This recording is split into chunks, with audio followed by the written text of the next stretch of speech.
getting reaction now to the report that President Trump's former campaign chairman talked about cutting a deal with the feds before a jury convicted him.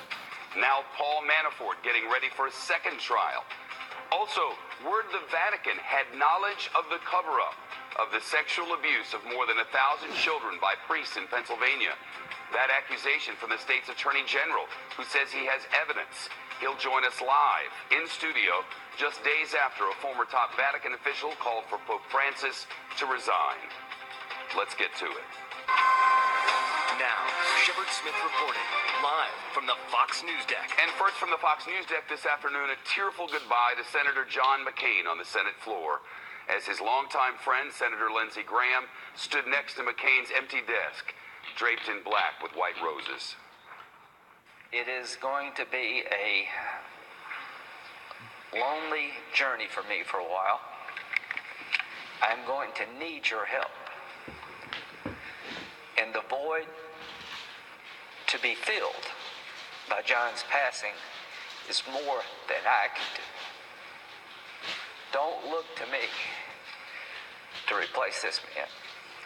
Look to me to remember what he was all about and try to follow in his footsteps. If you want to help me, join the march. If you want to help the country, be more like John McCain. I believe there's a little John McCain in all of us.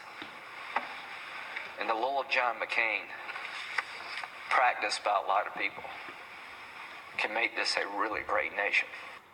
The tributes keep pouring in from both sides of the political aisle in all corners of the world for the war hero and lion of the Senate who died over the weekend after ending treatment for brain cancer. Our chief congressional correspondent, Mike Emanuel, knew him well. He's live on Capitol Hill. Mike? Shep, good afternoon. The one in particular we were waiting for was from Senator Lindsey Graham, the Republican of South Carolina, who you just heard from there. They were best friends here in the United States Senate. Graham gave McCain's life a military nickname, calling it Operation Maverick. And Graham was very emotional when talking about McCain's example in terms of picking yourself up after failures. He taught me that honor and imperfection are always in competition. I do not cry for a perfect man. I cry for a man who had honor and always was willing to admit to his imperfection. Plenty of Democrats also emotional about Senator John McCain's passing. We heard great emotion from Senate Democratic leader Chuck Schumer on the Senate floor late yesterday. Another colleague, Chris Coons of Delaware, talked about the impact of McCain's passing. Losing him has been something that, although we all knew it was coming at some point this year, has been, I think, difficult for many senators who served alongside him. It is my hope that we are not seeing the passing of the last of the great senators who are able and willing to put country above party and above self. Losing John McCain was not a surprise after more than a year fighting brain cancer, but he was still actively engaged, working the phones, calling his colleagues up until the final weeks. But now that he is gone, the shock is beginning to sink in. Shep? There had been discussion, Mike, of changing the name of the Russell office building where John McCain had his office and his committee did business for a long time. Is that still a matter of discussion? It is a matter of discussion. Senate Democratic leader Chuck Schumer has been leading the charge, saying it would be appropriate to rename the building, the Russell Senate Office Building, in honor of John McCain. McCain's office has been in the Russell Building for many, many years. It is also the home of the Senate Armed Services Committee, where McCain served as the ranking member and ultimately as its chairman. So Schumer making the case it would be wise to change the name. A number of Democrats are on board with it. So are some Republicans. Other Republicans say they would like to talk to their colleagues about perhaps some other type of honor after the funeral, once they have the possibility of speaking to his family about what they would like in McCain's honor. But bottom line, it's still an active discussion, and it sounds like one way or another, there will be some kind of permanent tribute to John McCain here on Capitol Hill. Shep? Mike Emanuel live for us. Thank you.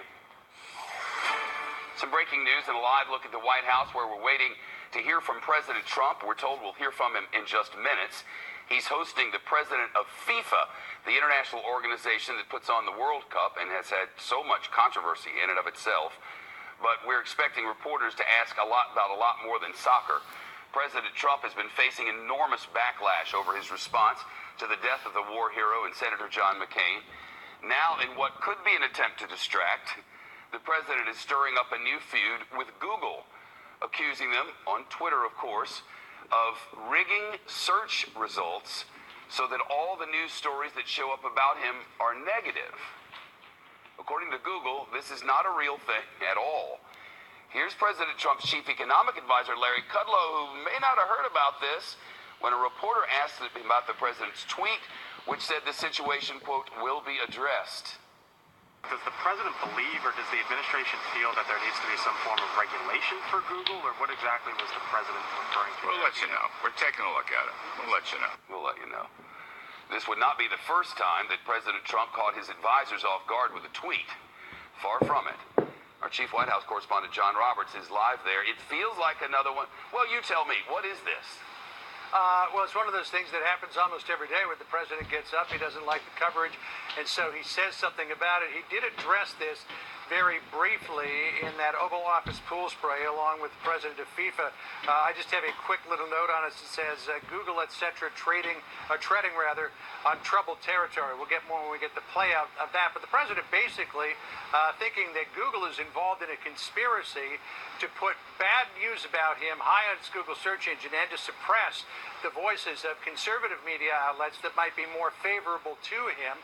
The president somehow going to Twitter twice with the same lengthy complaints this morning saying, quote, Google search results for Trump news shows only the viewing reporting of fake news media. In other words, they have it rigged for me and others so that almost all stories and news is bad. Fake CNN is prominent. Republican/conservative and fair media is shut out. Illegal? 96% of results on Trump news are from national left-wing media. Very dangerous. Google and others are suppressing voices of conservatives and hiding information and news that is good. They are controlling what we can and cannot see. This is a very serious situation, will be addressed. Now, the White House did not say how this will be addressed, but if you do a Google search, and we did one within the last hour, currently what you're getting is mostly a lot of stories about President Trump and these new accusations about Google. You get a lot of stories about his complaints there. You also get those stories on why Trump can't perform his job. Has he been a Russian asset since 1987? Stories about his marriage to Melania and other ones that you would probably put in the negative category. Google denies any political motivation or agenda in its search results. Listen to this Google spokesperson here. Search is not used to set a political agenda, and we don't bias our results towards any political ideology. Every year, we issue hundreds of improvements to our algorithms to ensure that they surface high-quality content in response to users' queries. Got to take Google at its word here, because the only thing more closely guarded than the secret formula for Coca-Cola is the Google search algorithm, Shep, but that's what both sides are saying this afternoon. KFC original recipe, too. You know, that too, yes. You know, Maggie Haberman and others, many others report the president doesn't even use a computer. I mean, how does he know? Yeah, well, he gets all the reports every day.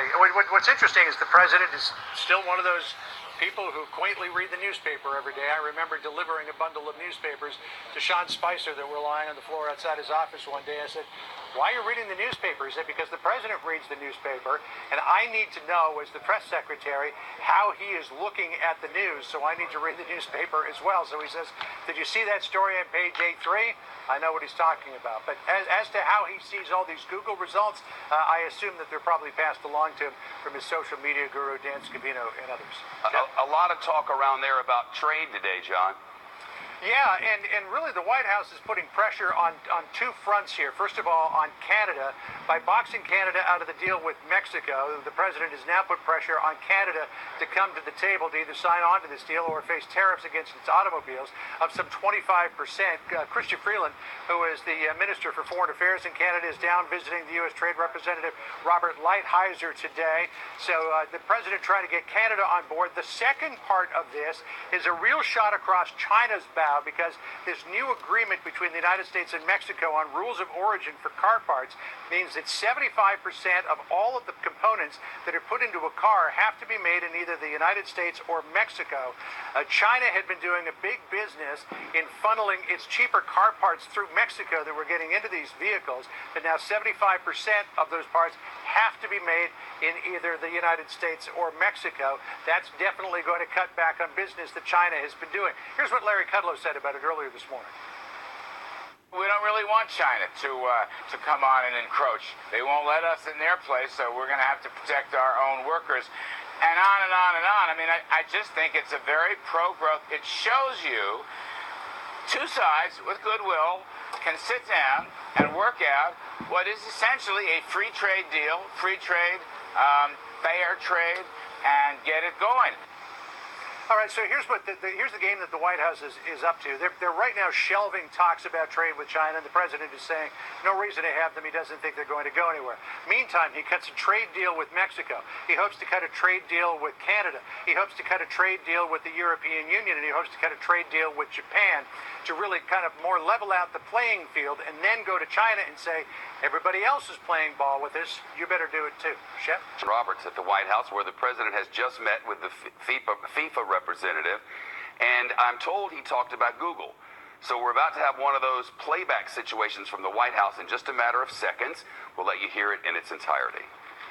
Well, thank you very much. We very much appreciate the fact that we have won a very important event, the World Cup in 2026, and we'll be hosting it along with Mexico and Canada. And it's a very special event. I think it's probably certainly one of the biggest and maybe the biggest sporting event in the world. And soccer's come such a long way. Soccer is a game, I guess you call it football. Yeah. But over here, maybe at some point they'll change the name. I'm not sure. Let's see. But we'll see. We can negotiate that. It's working very well either way.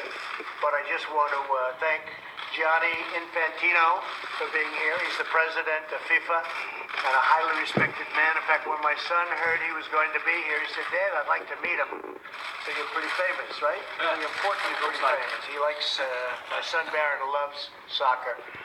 And soccer has to be one of the fastest growing sports in the world. And the job you've done is really fantastic, Gianni. So thank you very much. And I want to also pay my respect to Carlos Cordeiro, who as president in this country of soccer has been incredibly instrumental in helping us to get the World Cup. And he's worked so hard, so long, and they were calling me constantly to try and get me to come on board, but it only took one call, because when I heard World Cup, I wanted to do it. And again, we want to thank you. It's all signed up. It's all set to go. And it'll be a special event. I think it's going to be something really very special. And Johnny, maybe I'd ask you to say a few words, and then Carlos. Definitely. Well, thanks, President, for welcoming us here. It's a great honor to be here, and thanks for everything you are doing to support our sport as well. Obviously, 2026, the World Cup, biggest event, sporting event for sure, but probably even social event in the world. We just had the World Cup in Russia, more than 4 billion viewers. The final only over 1 billion viewers. It's massive, it's huge. So in Russia, President, we said that we would organize the best World Cup ever, right? And we did organize the best World Cup ever. Right. In the US, together with Canada and Mexico, we want to organize the greatest World Cup ever, if you agree. And for this, we will work together and do whatever we can to make sure that this will be a fantastic event. But I'm looking very, very much forward, and the world is looking very much forward to that. It's very exciting. Everybody's talking about it, and it's very exciting. And Carlos? Well, Mr. President, thank you for hosting us today. For my part, for my federation, the U.S. Soccer Federation, for the United Bid, representing U.S., Canada, and Mexico, we are really very honored, deeply honored to be hosting this event in 2026. It's right around the corner. We have a lot of work to do, but we look forward to working with you and your administration. Let me also thank you, Mr. President, for your help, support throughout the campaign, your written assurances and warranties. I think without that, we wouldn't have won quite such a convincing victory. So thank you very much for that. Well, thank you, Carlos. And I have to also thank Bob Kraft, who I know that you were working very hard with. Bob originally called me, and he said, what do you think of the idea of trying to get the World Cup to the United States? And I said, I think we really like it. And then we got Canada, we got Mexico involved, and we're going to have a great partnership. And it's going to be very special. I look forward to it. So let's see, 2026. I won't be here. I won't be here. Maybe they'll extend the term because I know they'd love to see something. Because if they don't extend, the media is going to be very boring. It's going to be very boring. They'll all be out of business, I guess. But we will be there, and it'll be a very, very important and a very special event. I think also having it in the United States is very important. It is. For soccer. It is. Especially in light of the fact that soccer's done so well. Yeah, and it's growing. Thank you, my friend. I appreciate it very much. Thank you, President. Thank you very much. I appreciate it. President, I have a little name for you. Can I give it to you Sure, I'd love that. before the questions come? I have a question for you too. Thank you. Can I ask a question? Yeah. I want to know if you're part of the FIFA. Excuse me. 1 second. Just hold it. Where are you from? Brazil. Sovereign country. Have the best team in the world. Except it had a little problem last time. Okay. No fair, but no fair. Let me stand up, Johnny. We are part of the FIFA team. That's good. That's good. Great. Thank you very much. That's very nice. And if I can get the U.S. jersey. Yes. Wow, look at that. Huh? And no less with President's name. That's pretty good. Thank you. Thank you, Charlie. That's really very nice. One more thing that could be useful for you. You know, in soccer we have referees, right? And they have cards. Ooh. Yellow cards and red cards. Yeah. Yellow card is a warning, Right? and when you want to kick out someone,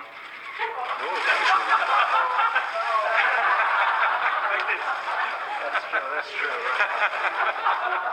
That's very so good. this could be useful. I don't know. I like that. That's for you. I like that. The next media session. Thank you very much. Thank you very much. Charles. Congratulations. Thank you. Appreciate it. Thank you very much, everybody. Appreciate it. Thank you. Yeah, the wall will be paid for very easily by Mexico. It'll ultimately be paid for by Do Mexico. you think Google should be investigated? Yeah, I think Google is really taking advantage of a lot of people, and I think that's a very serious thing, and it's a very serious charge. I think what Google and what others are doing, if you look at what's going on at Twitter, if you look at what's going on in Facebook, they better be careful because you can't do that to people. You can't do it. We have literally thousands and thousands of complaints coming in, and you just can't do that. So I think that Google and Twitter and Facebook, they're really treading on very, very troubled territory, and they have to be careful. It's not fair to large portions of the population. Okay? Thank you very much, everybody. Well, Mexico will pay for the wall, as we all know. And this new thing, today's new thing, not a thing, but a thing, Google is taking advantage of a lot of people. Google, Facebook, and Twitter, you can't do that to people. They're treading on troubled territory, which means nothing. John Rock, what is he talking about?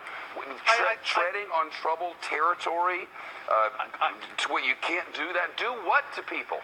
I think what he's doing, Shep, is he's just venting. He doesn't like the coverage that he sees, particularly in the Google search results. And we pointed out some of what the president may have been either seeing on Google himself or had relayed to him. He sees a lot of Facebook postings that are anti his presidency. But the Twitter thing, to me, was a little strange. Look, because let me tell you, as nobody's more prolific than him. As one who might not like Twitter, all the time, for reasons that would be clearly obvious to anyone who ever went there and put my name in the thing, but just part of what he doesn't like is the news. It's not the people who are delivering it or the platforms on which they receive it. It seems to be the news itself, because around there the news it's not good, except the fake news. The fake news seems to be pretty good for him. The real news seems to be unpleasant. Yeah, every once in a while a news organization makes a fairly substantial mistake. We saw one of those over the past 24 hours. But by and large, Shep, I think he doesn't like the tone of what he sees in terms of the coverage. He doesn't like a lot of the comments that he gets on Twitter. But again, nobody punches harder on Twitter than the president does. So, he might not like what he sees on Google or Facebook, but I think he's got a pretty fair fight going on Twitter. There are definitely people who punch harder, John. There are definitely that. But you know what? I haven't met him yet. You don't feel the punch from the Twitter. That's the thing. It's a sticks and stones kind of thing. Thick skin is required. John, thanks. Thanks, Google it one more time. Let me read this to you again. Mexico's paying for the wall. Google takes advantage of a lot of people. Google, Facebook, and Twitter, you can't do that to people. You're treading on some kind of territory. I lost the page, but you know what? It didn't make sense then. It wouldn't make sense now. Information on how to build guns that are untraceable and undetectable is now available to you, to anybody willing to pay for it. The man selling that information says he is not violating a court order banning him from posting it online, but critics say he's putting people's lives at risk. And later this hour, we'll hear from a man who helped lead the investigation into the Catholic priests accused of sexual misconduct on a scale never before seen against hundreds and hundreds, if not, according to the grand jury report, potentially thousands of children. He now says he has evidence that the Vatican had knowledge of the cover-up. So now what? We'll hear from him live, coming up from the Fox News deck on a Tuesday. The Pennsylvania Attorney General says he has evidence that the Vatican had knowledge that the church knew that church leaders were covering up abuse by priests in a scandal that reaches all the way to the Vatican. A spokesperson from the Vatican says officials there will need more details about the accusations before responding. The details are in 400 plus pages from the grand jury. We'll ask the Attorney General for more details because he's here with us. This weekend, a former Vatican official said the Pope did know about sexual abuse allegations against a former cardinal and should step down as a result. We'll hear the Pope's response in a moment. The Pennsylvania Attorney General's comments came 2 weeks after he released a bombshell grand jury report. In it, the jurors accused about 300 priests of sexually abusing more than 1,000 children over 7 decades. We've reported on the accusations in the report, which also accuses some church officials of covering up the abuse. The Vatican responded in a statement that reads in part, "The abuses described in the report are criminally and morally reprehensible. The church must learn hard lessons from its past, and there should be accountability for both abusers and those who permitted abuse to occur." Several of the dioceses in this collective report released similar statements of sorrow and promised to work to stop the abuse from happening again, while some of the officials accused of covering up the abuse deny the accusations. Now, more on the call for the Pope to resign.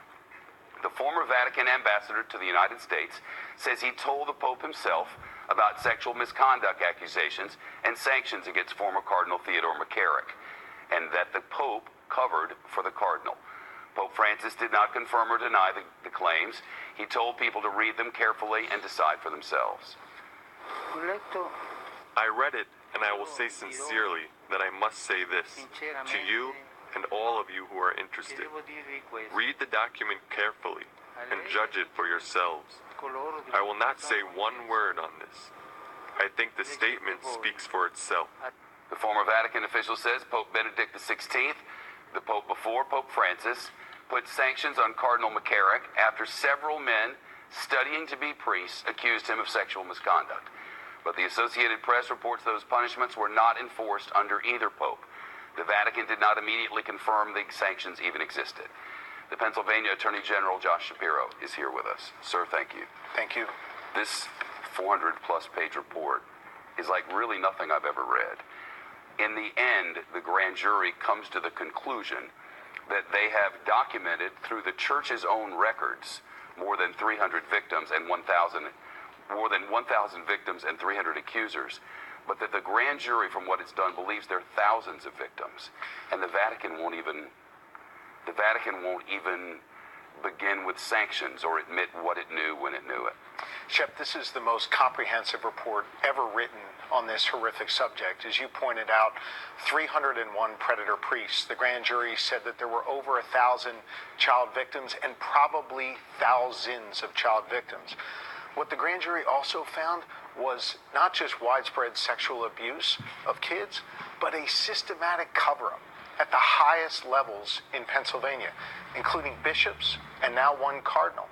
And as you pointed out in your opening piece here, all of this abuse, all of this cover-up, they lied to parishioners, they lied to the public, they shielded these predators from law enforcement, but then they documented all of it. And they shared those documents with the Vatican. That's absolutely incomprehensible to me. You You don't share something with the White House and not expect it to be shared with the president. You don't share things like this with the Vatican and not expect them to make their way to the Pope. Now he won't say one way or another. And it seems, based on statutes of limitations, there's not much that can be done. Well, Shep, let me dissect the two parts of what you just said there. First off, I'm the chief prosecutor in Pennsylvania. I deal with facts and evidence and apply the law. And for each one of those 301 predator priests and those who covered it up, we ran what's known as a statute of limitations test to determine whether or not charges could be filed. And unfortunately, given our weak laws in Pennsylvania, I could only charge 2 predator priests. One has already pled guilty. The other one will be in court this fall. As for the Vatican, again, I deal in facts and evidence. The facts and the evidence in this grand jury report clearly show that bishops and other church officials notified the Vatican of these predator priests. What happened after that, I don't know. The outrage in your voice, the outrage I'm hearing in Pennsylvania and from folks all across America, I do think speaks to a broader issue here, where individuals put the reputation of their institution, in this case the Catholic Church, but it could just as easily be Hollywood or a university or some government agency. They put the reputation of that institution ahead of the people they're supposed to be protecting. In this case, kids. And that is absolutely unacceptable. That's why this grand jury report is so important. That's why grand juries are so important, to allow us to unearth this information so that people can be held to account, even if they can't be criminally charged, and that, as the grand jurors did, recommendations on changes to laws can come so that something like this can never happen again. After they lied to the parents and lied to the church and lied to the police and persuaded prosecutors not to detectives not to investigate and people not to answer questions, did they remain as priests in many cases? Or connected to the church? In many cases, they remained in active ministry. In a lot of cases, they were shipped to some other, state or some other church. They would look for what the church referred to as a benevolent bishop to receive these predators in some other place and allow them to be in ministry there, or allow them to live a time of prayer and penitence there. The horrific abuse is shocking. The fact that these individuals covered it up in such a systematic way is really horrifying as well. And it was done very purposefully. It was done to not only shield the church from bad press and bad, coverage and sort of bad opinions being about them, but it had a purpose behind it to shield them from law enforcement. So folks like me couldn't charge these predators. So folks like me couldn't charge these church officials with the cover-up that they should have been charged with. So it was systematic and it was purposeful, Shep. A corporation that did anything like this would be destroyed in civil court and left to bankruptcy. Should the Catholic Church be? What I can say is that I believe the 4 recommendations of the grand jury should be passed immediately by the Pennsylvania legislature. For example, there should be no statute of limitations criminally when it comes to child sexual abuse. About 40 states already have done away with the statute of limitations. We should do that as well here.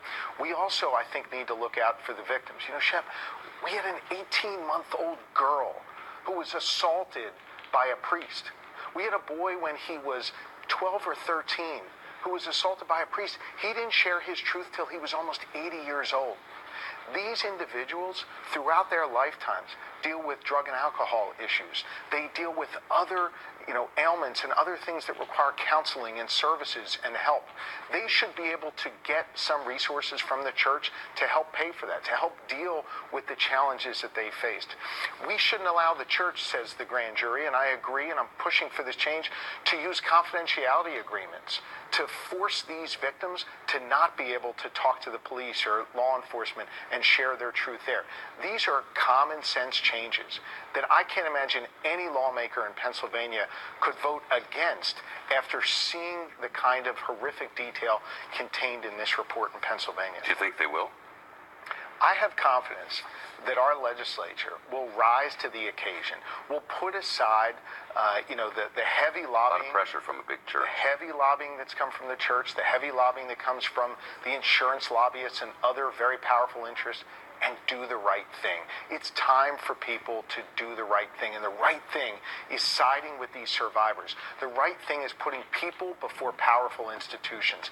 That's what we did in Pennsylvania, and that's what I'm hoping now the legal changes can come in our Commonwealth, and perhaps more disclosure. Look, sunshine is a powerful disinfectant. If More a disclosure can come corporation across the country. in where I come from, if a big corporation had people who were doing bad things within their company and moved them to other areas where they could do bad things there, that corporation would be sued out of existence and left dead in bankruptcy.